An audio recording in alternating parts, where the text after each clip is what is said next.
Welcome to Modern Barber Upskills, and this is a business live session with Sam Campagna. And the topic of our talk today is going to be chasing likes on social media. Don't believe everything you see. That sounds very intriguing. So Sam's going to be talking to us about social media and the false reality that it can sometimes promote. We're definitely not telling people what to do with their own social media accounts, but Sam's going to be highlighting some areas and worrying trends that are damaging, and we'll be discussing chasing likes, putting up content that doesn't help the industry, and a barber's life according to Instagram. I can't wait to delve into this topic more. Welcome, Sam. Hi, Charlotte. Thank you very much for having me today. Hi. Can you hear an echo on me just before we start? Let's get the technical issues out of the way. No, I can. You I can't? can hear you fine. Cool. Just me. I'm just going to be hearing myself repeating myself over and over. Great. Cool. Let's kick off with the first question, which is a very broad one. Social media, what's going on and what are we seeing too much of or not enough of, in your opinion? So, I mean, with all these questions, I always feel they can be really broad in terms of, who you're aiming at and what. So I'll take that question as, as an industry and as a whole, what are we seeing? So keeping in mind those two things, come together at some point as well. One is our industry, and in general, social media tends to create a lot of confirmation bias towards any subject. So whether it be, a positive one or a negative one. And I think that, again, is something we see a lot of, whether it be, good or bad. And I think the biggest thing at the moment is whether it be, a COVID situation or even something in our industry is just fake news. That fake news profile that seems to be so prominent at the moment, I think is causing a divide. In there's always been a divide, but there's less people sitting on a fence, and those people that are still sitting on a fence are generally swayed towards that kind of fake news more. So they're the two things that I think, certainly myself and people I know are probably seeing too much of. Yeah, and I guess there's a case of, I think you've touched on it a little bit, of things only come up on your feed that are already within your bubble. So as you're saying about a confirmation bias, unless you're reaching out and trying to engage with new people that you've not followed before, kind of stepping outside of your comfort zone, you're just going to get the same thing over and over again appearing on your feed, right? Yeah, absolutely. And the way I always look at something like that is, if I'm remotely tempted by that subject, which, believe it or not, I don't shun it. I actually get drawn more towards it. But as long as then you're that feeling of being drawn towards something, you then go and find that out, for yourself and make your own mind up. But I actually quite like these kind of confirmation bias and fake story newses, because they draw me in. But I just wouldn't conclude that, that's just what it is, and fine, see you later. I think that helps psychologically a little bit as well. Kind of take it, everything with a pinch of salt. Yeah, until you found that yourself, basically. So kind of moving towards myth versus reality in the barbering industry. According to Instagram, what does the day of a life of a barber look like, and how is it a false reality, and what do you think it's doing to apprentices or people coming up into the industry? Well, it's a good question, and I did love this question. The thing that springs to mind is to say, well, it depends on who, I suppose. But again, on a broader subject, and I was saying to you before, I've sat in a seminar this week with a college with 70 barbering students, and everything they were saying was, from when they leave the college, their aspiration was already to have their own business. Wow. Which is great if that's your aspiration. I can't condemn that by any means. I think it's great. However, there's probably a reason why we're getting people out of educational platforms having that ambition from the off and wanting to do it straight away. And part of that is, we can range it from, having a barber who's cutting someone's famous hair feel that is important and that's what they want to do, and that's where everyone should be, which can be damaging. Maybe the question we should ask is, well, how successful is their business without, them using a marketing campaign, i.e., a famous individual to promote their business, albeit that is part of a business if that's what you choose to do. The lifestyle that people promote, individual barbers, again, regardless of status, can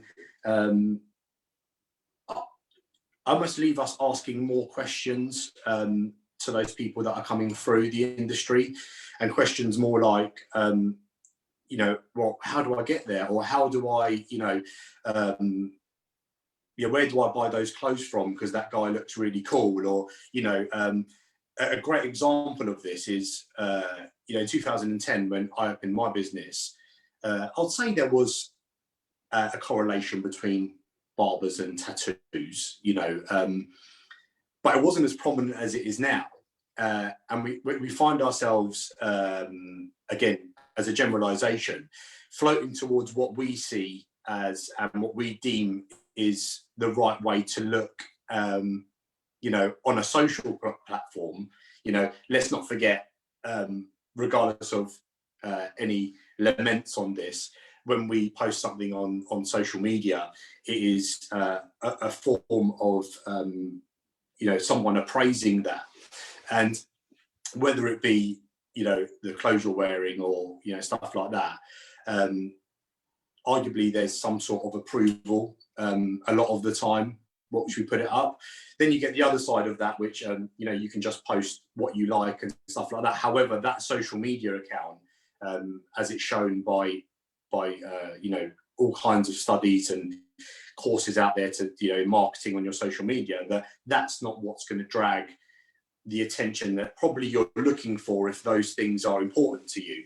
So I would say that the reality of what they're doing should be represented in how successful they are, as an individual in business. And like I said, that maybe they get a sponsorship with, a clothing brand. However, I think people that are coming through think or can easily misinterpret that as that's what I've got to do to be successful in this industry. Or that's what I'm going to get and I'm entitled to when I'm in the industry. Yeah. Is that kind of aspect. Yeah, well. I mean, I wrote a piece on entitlement with our industry, and it was kind of based all upon, lockdown and all this kind of stuff. And we sometimes get sidelined that we are a service in a subscription industry. And, at the bottom of that is a core belief, and that core belief is what we're giving that client, that sale. And what happens is we get branches off that everyone thinks will naturally contribute to that core belief, that sale. And again, it just depends what market you're going for.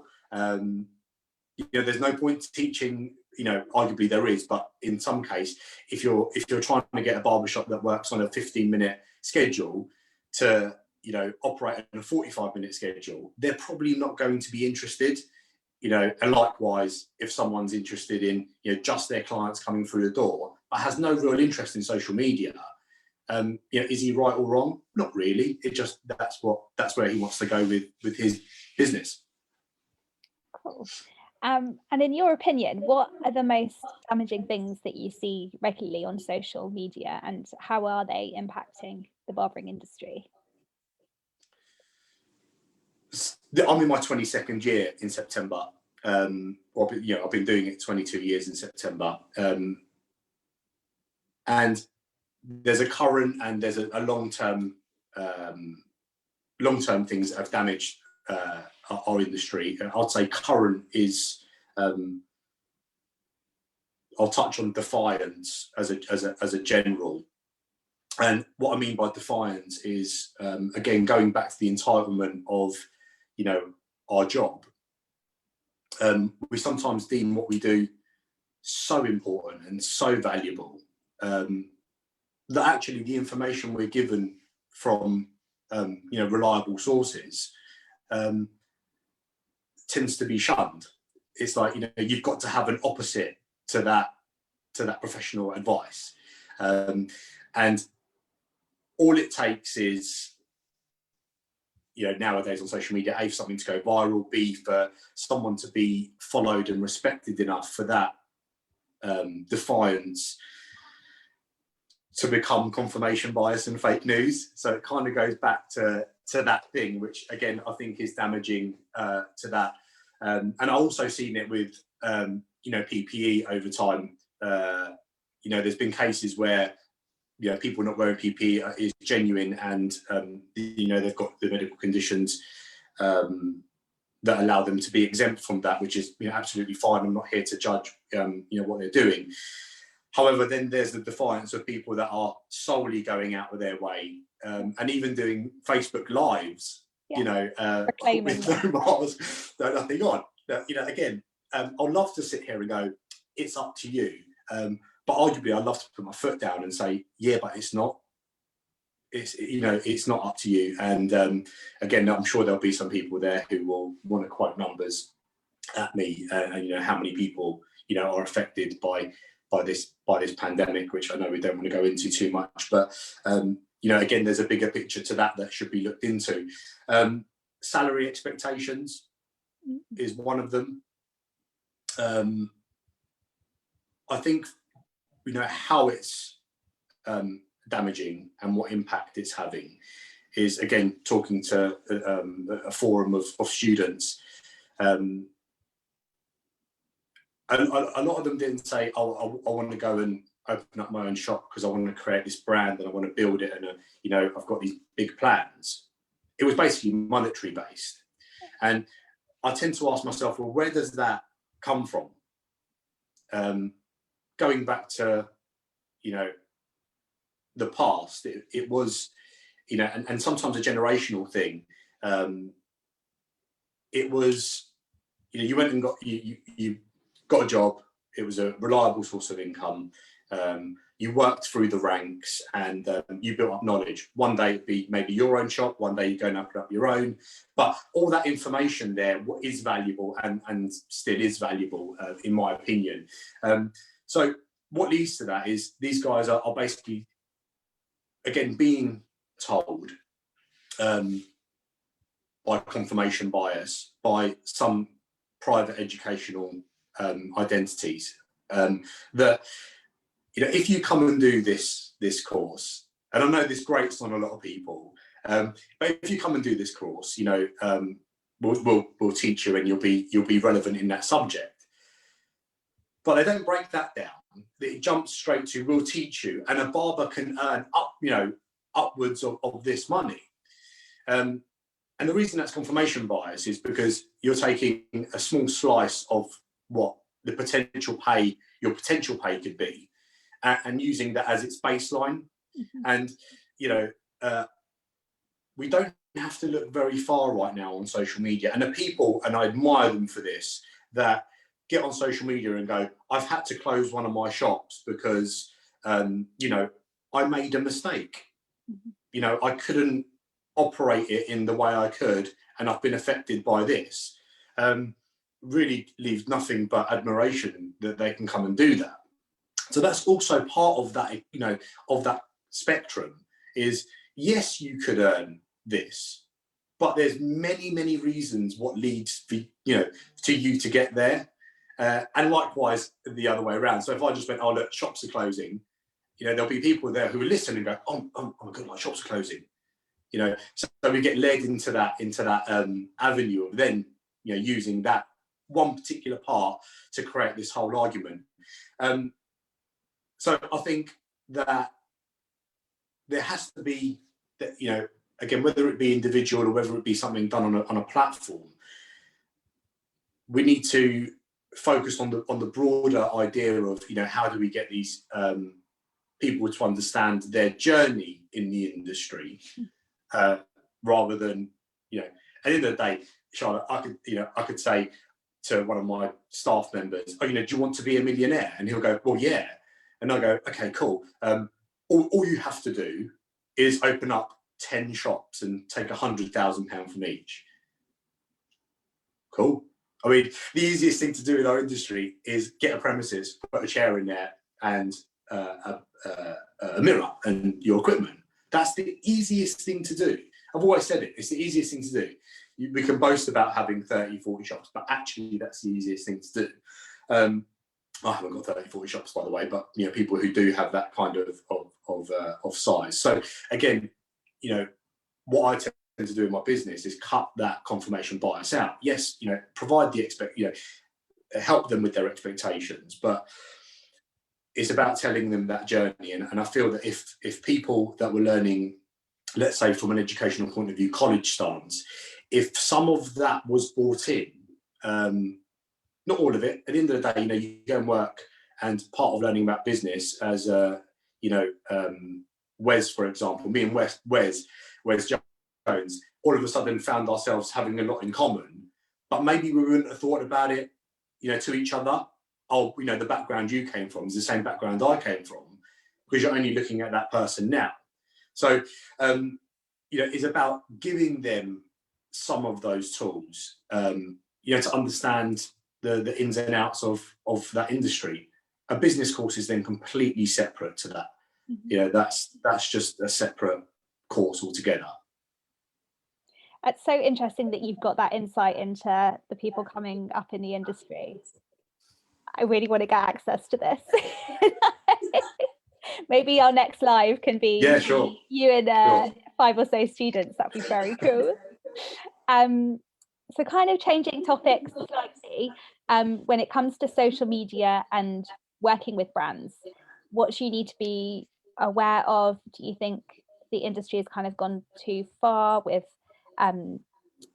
selling their souls in some way? Can you speak a little bit about brands and social media? Yeah, I can. Again, something growing up in the industry, it wasn't like I was never searching for it. Maybe it was just my generation. Maybe I'm old enough not to deem that the pinnacle of my success. However, if you do get the opportunity, I always got educated, by one person in particular, but more as a general, that you'd always want to find out what that involves. You know, I can tell you on a weekly that I get messages from companies going, I would like you to, you know, represent our company. And again, because of the hunger to succeed, people just go, oh yeah, cool, yeah, great. Yeah, low-hanging fruit. Sounds ironically, well, I mean, ironically, yes, I work for Wall now and with Wall now, and I went through my career going, you know, I started at Tony & Guy when I was younger, for the only reason that barbering was taking a downturn, but I actually wanted to do men's hair, but I wanted to do it to a higher level. And it's the same way with working for a company like that. For me, if anyone else would have really come along, I would have a lot more deeper thoughts in why I would want to be with that company or not. So broadening on that, it really just does depend on who you work with. You know, contractually, you may have a contract, you may not. It may be an ambassadorial role where, you know, they want you to just, you know, post up your work and tag them in to the post, so they're getting exposure. Yeah, I suppose if you're in a tight contract, you know, you'd want to be aware of what you're doing all the time, to be honest. Whether I'm talking here, you know, just with you on this meeting, what I'm using in my shop, and what I'm posting online. They're all connected. If you're in a good enough contract, what you expect in return from that is to be treated fairly and nicely, and have the perks that you would have within that contract. What I see with again, mentioning no names, but what I see with companies trying to come into the industry is to pepper people with products. Again, from a psychological point of view, and I like my psychology, and I think it has a lot to do with business, but we're telling those people that if you work with us, this is what we're going to give you. I suppose you'd want to ask the question, well, how long for? But we don't, because we just want to take what we're given at that precise moment. So again, my advice is, yes, I mean, you should be aware of what you're posting and what you're using. But even more from a salon point of view, if a client comes in and you're using tools out of the person you're sponsored by, essentially, why would a client believe that you believe in that product? So again, it does have an impact, and I think by conducting yourself in that way, will only ever lead you to work for better and better companies, basically. To be aware of how you're portraying yourself and that company. Absolutely. And then when it comes to mental health amongst barbers, how do you think personally social media is affecting people's confidence? And of course, on the flip side, it doesn't have to be a negative thing at all. It can be an amazing force for good. What are your sort of opinions on this topic? Well, I think where we're at, and again, I love the question, and I thought it was a very, very deep and intriguing question to ask. Thank you. But I've got my own personal opinion on, this utopia of a barbering industry or a hairdressing industry. So I think what it comes back to is the unrealistic goals and expectations. I think as a general consensus, most people that are ambitious want to do better. When people say, "Oh, you're a perfectionist," is that necessarily a good thing? Are you setting your expectations so high that it's unachievable?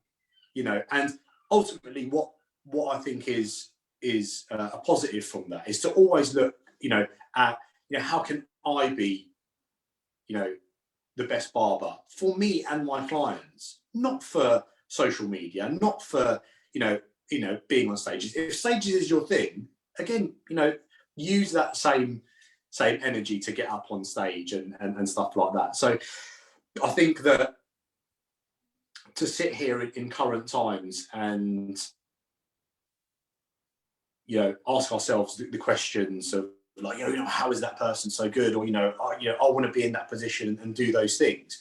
Ultimately, and again, this is wider than our industry, it just will affect the people that are vulnerable more. And we may not think we're vulnerable, but I've been in that situation before, and I've even looked at, it's my job to look at other businesses within my industry. For anyone who says they don't do that, I think you're failing in terms of understanding the bigger picture. What you shouldn't do is go, well, X person down the road is charging 10 quid, so I'm going to charge 8. That's a completely separate, story and a subject by itself. But you should know what's going on around you.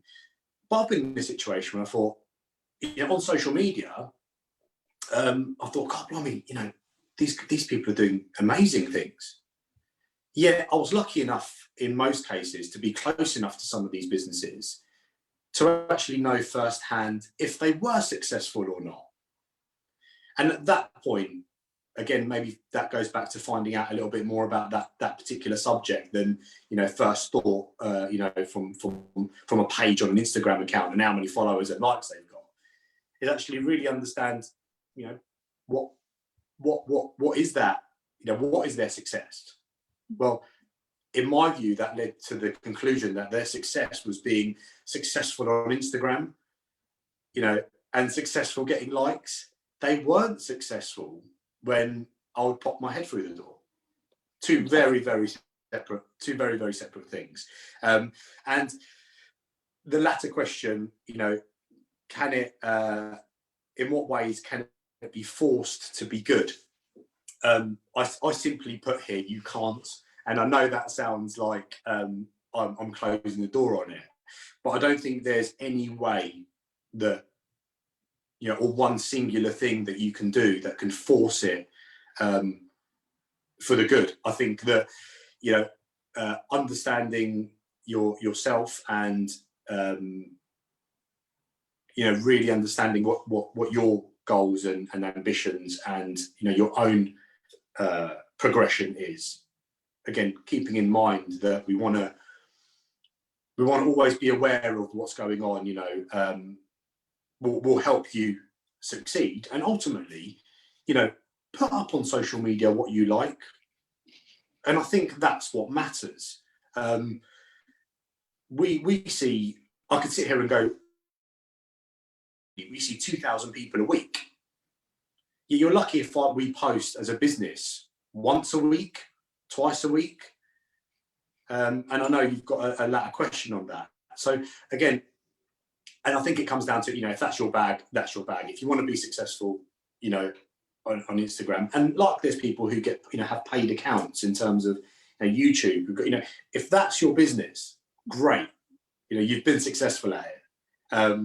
So I think, you know, there's, as a short answer, I said, no, you can't. However, there is, you know, places out there and bodies out there, like the Lions Collective, for example, who, you know, do a fantastic job in passing the message, you know, that it is important to talk to other people, you know, in our industry. So stuff like, you know, again, I know that's mental health within barbershops as well, but also, you know, I'm pretty sure that they're set up to, you know, for barbers to talk to barbers as well. So it is about connectivity will ultimately, and positive one, and constructive criticism will help the industry eventually change its course.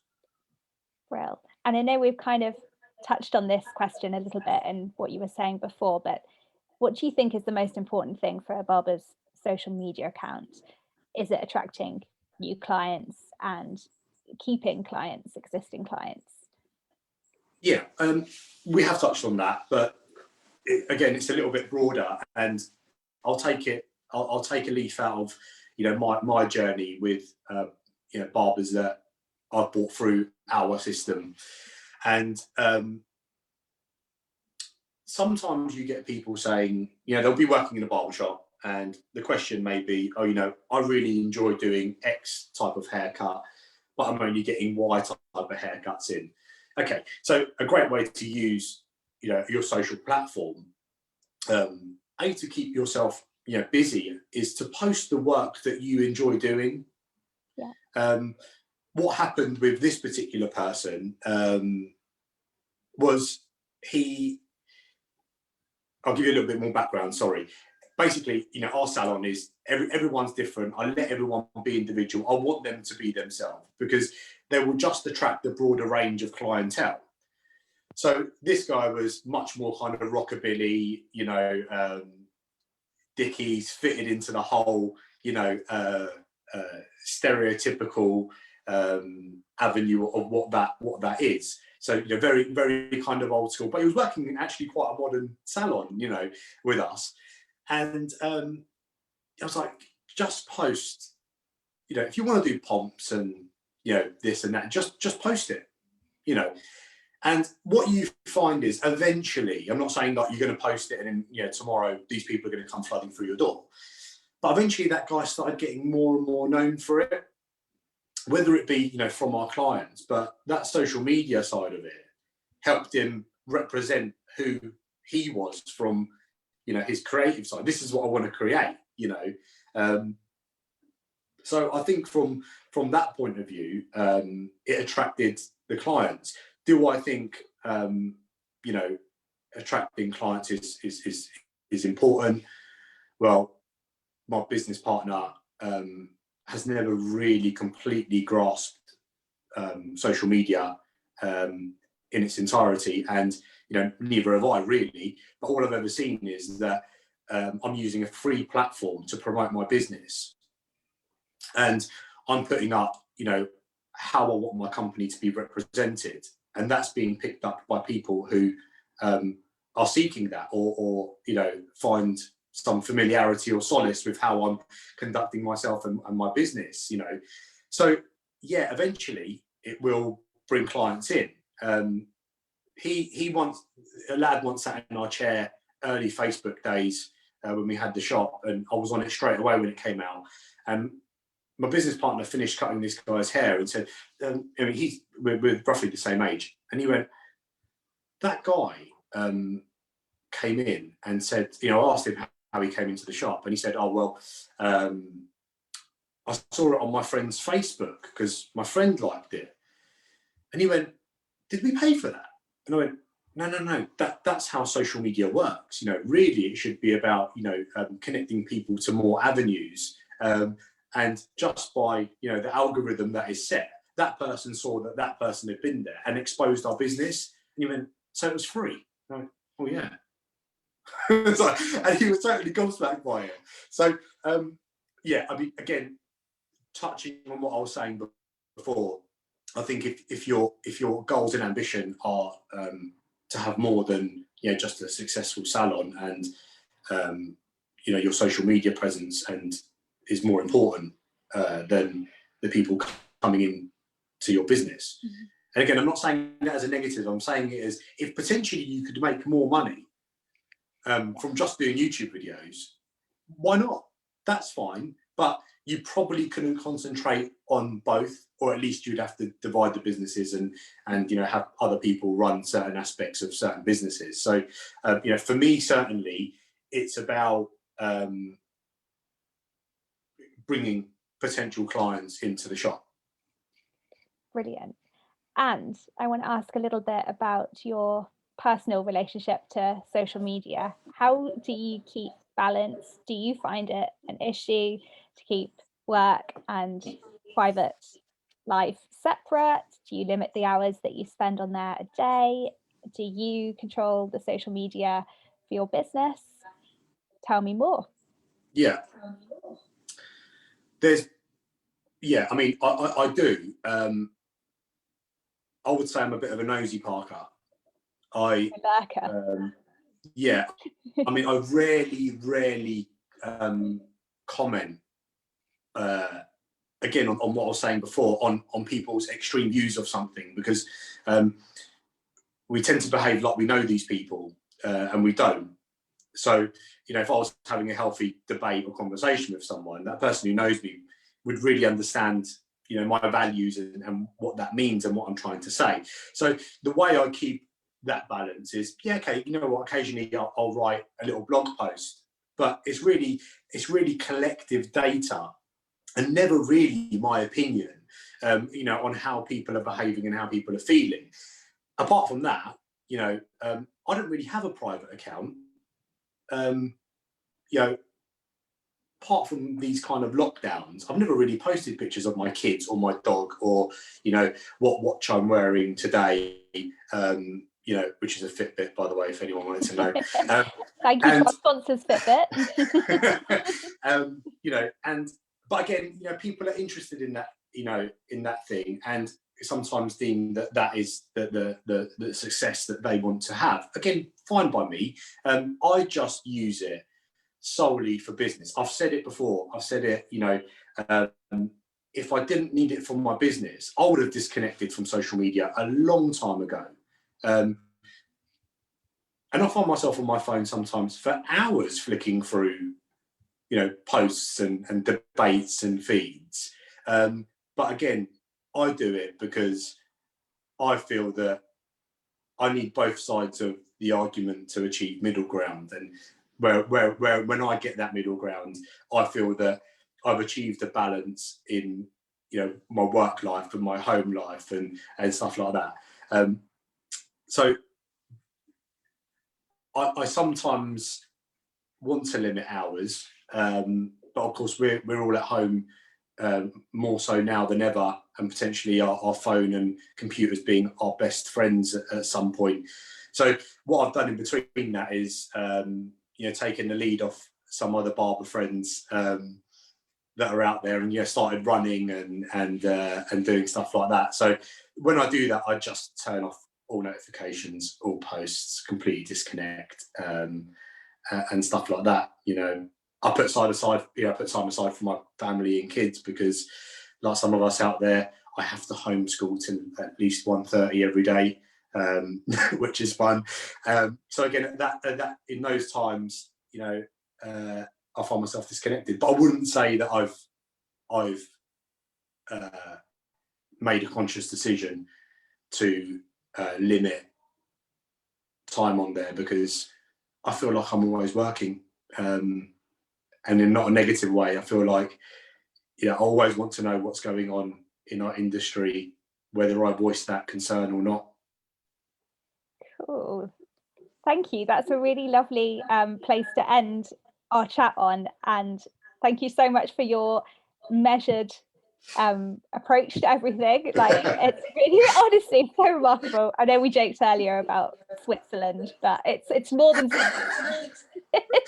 Well, it's like psychoanalysis and Switzerland combined. I'm pretty sure they'll be good at that as well. Yeah, I think they are renowned for that. Amazing. Oh, I've just got a question through, actually, so I will put this to you now, if you don't mind. So Barry is asking for advice and tips for someone starting out on their journey from an educational background. They're not young and hungry for social media, but they really want to be happy and enjoy their work. Oh, Barry sounds so lovely. So are they from a hairdressing background? Is that what they're? It doesn't say. I presume barbering. Yeah. Yeah.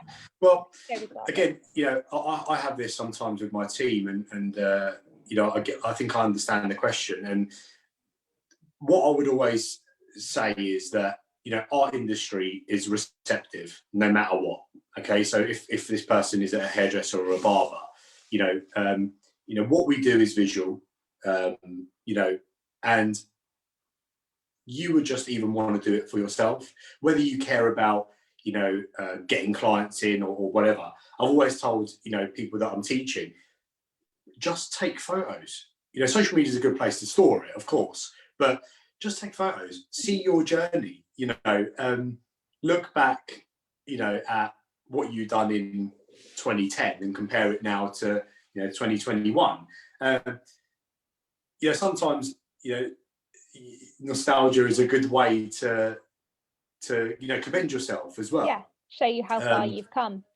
Yeah, so I would say that don't worry, you know, follow the people that you think is interesting. Post up what you feel you know, is important to you, rather than you know, what you think other people want to see, and keep that focus on yourself. That's cool. Thank you. Hopefully that's helpful to Barry. Thank you, Barry, for messaging in. Sam, it's been so great to talk to you. Thank you so much for answering all my questions so thoroughly, and saying thank you, and that you enjoyed the question as well. That's always nice to hear. Yeah, absolutely. You're great. Thanks. Really nice to see you, and have a great rest of your day. And I hope it's not got any more homeschooling on the agenda. No, I'm going to go out for a run now. Yay! Oh, enjoy. Keep Thanks very up. much. Thanks for having me on. Thank you so much. Bye, Sam. Lovely. Bye.